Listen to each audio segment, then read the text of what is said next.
Let's talk about how you can convert a quote normal video to 4K Ultra HD in your Android. Let me explain it all. And if this is your first time here on this channel, make sure you subscribe so you never miss anything important.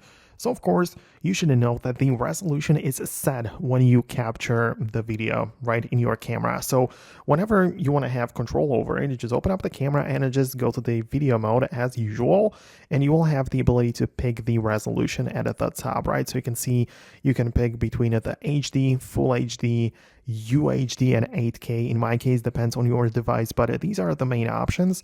And of course, if I want the video to be in 4K, I gotta go with the UHD, so that is the Ultra HD, right? So the most important information is that you have to capture the 4K video in your camera, otherwise you don't have the 4K resolution captured. However, if you already have like a video which is in a 1080p and it's not in 4K, the only way to convert it to the 4K is basically by upscaling.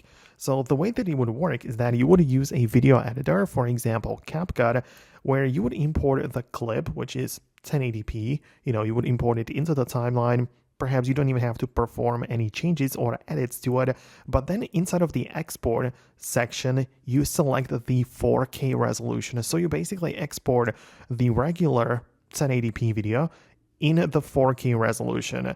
It will not magically add the pixels, it will just upscale it, so it might look slightly blurry, so it will not add the resolution, but it will be exported in that format, and when you check it out later, that video will have the 4K resolution in the information page about that video, but it will not be the real 4K because we didn't capture it through the camera, we only upscaled the existing 1080p. So I guess that would be the only way we could do this. So I really hope that I could explain it well to you.